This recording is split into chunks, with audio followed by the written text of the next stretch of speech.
For me, sliced bread is the ultimate symbol of success achieved by adapting to change. At a time when the world was moving towards dual income families, towards nuclear households, that simple innovation, the simple innovation of slicing up a loaf of bread, packaging it, made sure that it became an item in every kitchen cabinet in the world. And that's how most innovation really happens, right? It happens because of the need to simplify. It happens because of the need to, get exponential returns. And that's also my idea for how to deal with change. But first, a little bit of context. Um, I'm a product of change. I've basically been embracing change all my life, and that's actually what I do for a living as well. I was openly ridiculed when I quit a well-paid engineering campus placement many, many years back and jumped into an unpaid advertising internship.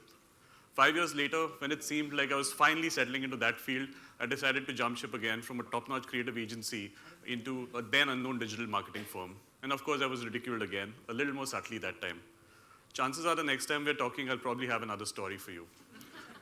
But the reason I needed to move at that point of time was because I could see the digital revolution kind of sweeping over the communications industry and the world at large. I'm sure all of you see it around you today. And it didn't seem like my environment that time was conducive to allow me to adapt to the change that was happening all around me.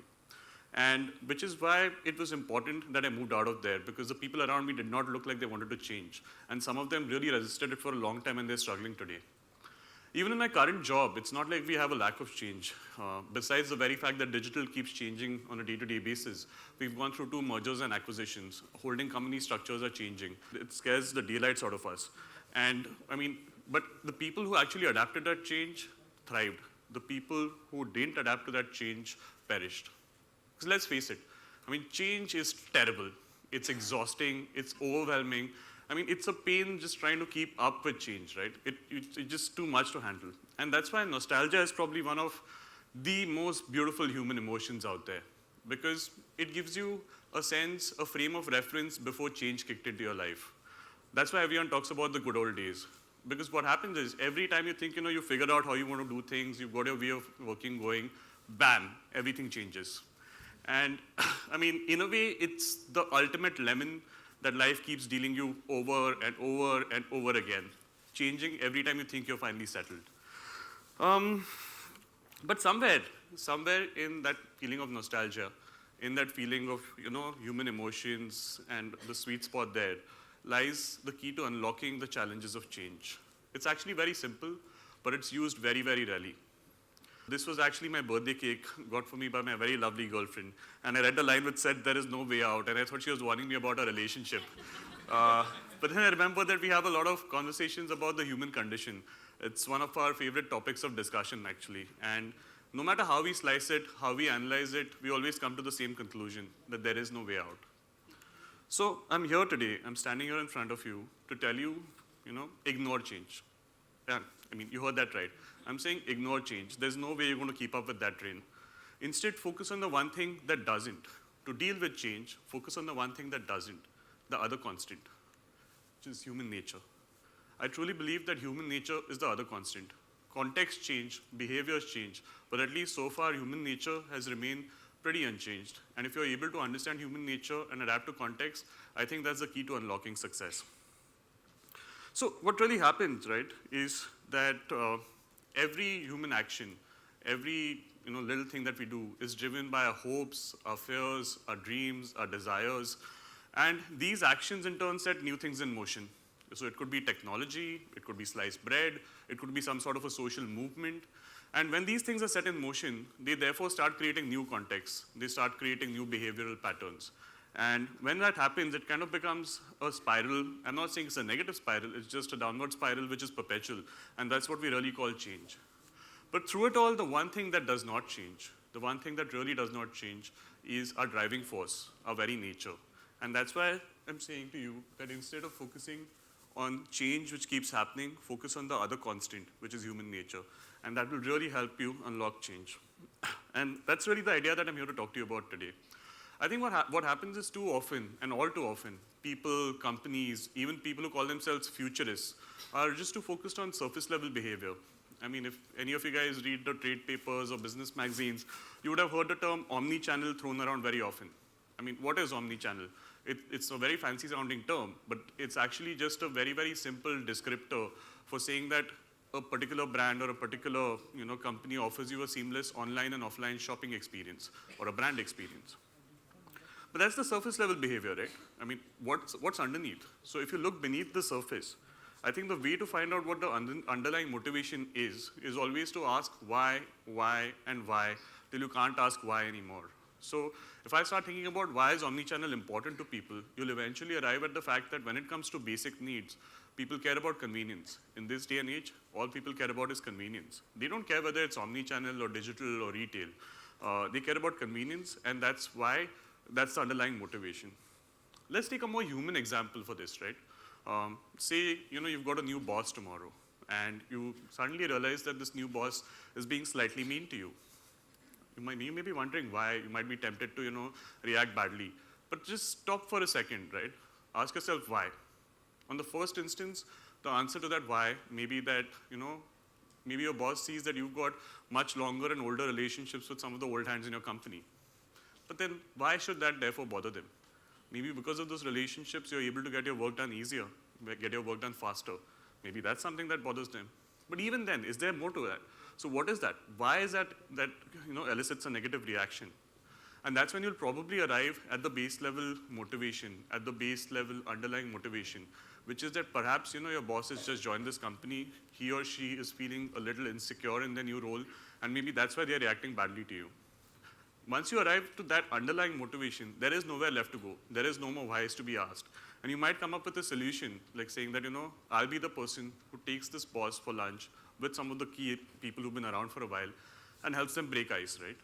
If you are able to do that, if you're able to do that, what you'll effectively be doing is becoming the person who makes life easier for them, and you'll grow together.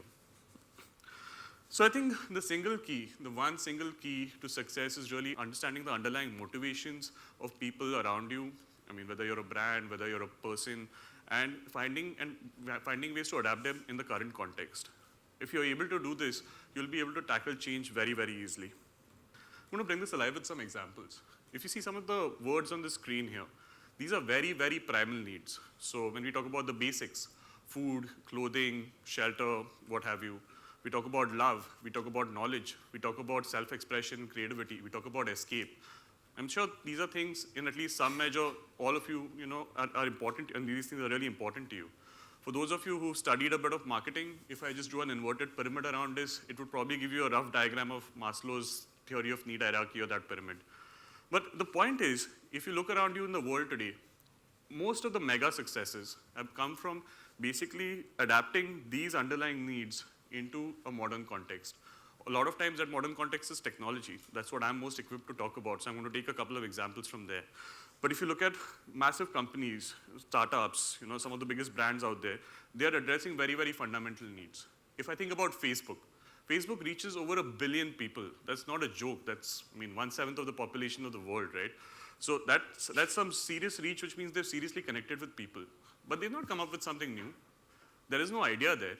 All they've done is taken a very, very strong underlying motivation of people's need for love, for connection with other people, for affirmation, and turned that into a service by using the modern context of technology.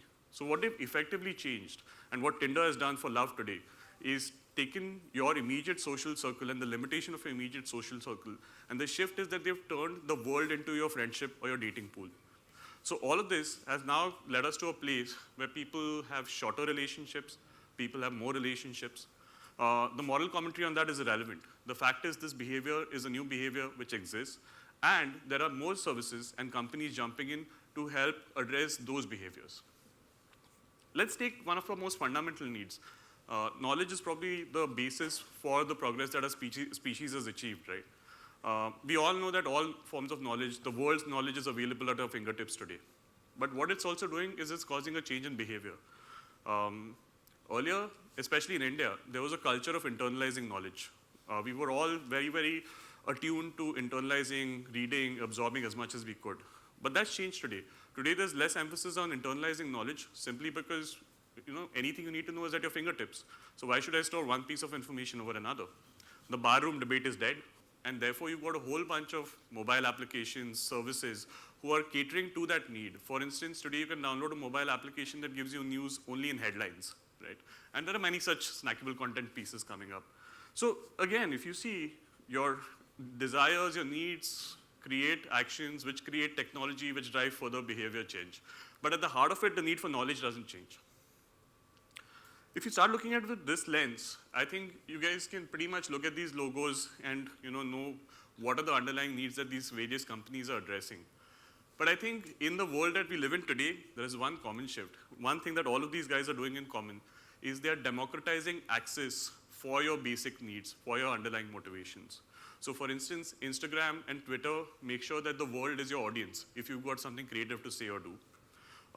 YouTube and Netflix make sure that the world's content is at your fingertips and on your monitors.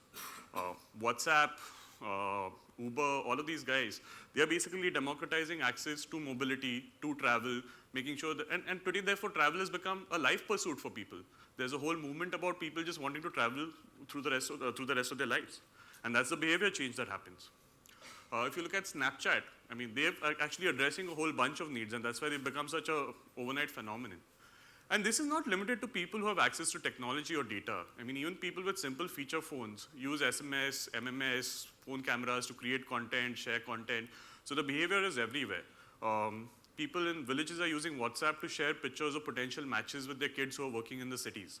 This is a great way in which we are democratizing the world of today. But there is also a cautionary tale, right? There are also a few cautionary tales.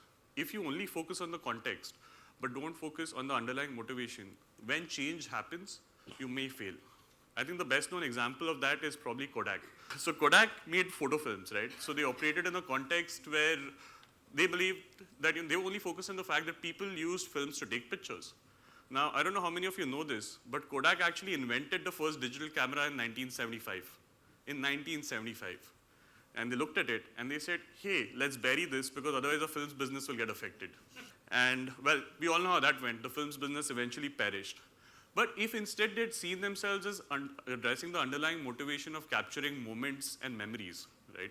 If Kodak told themselves, we are in the business of capturing moments and memories, do you think the decision would have been different?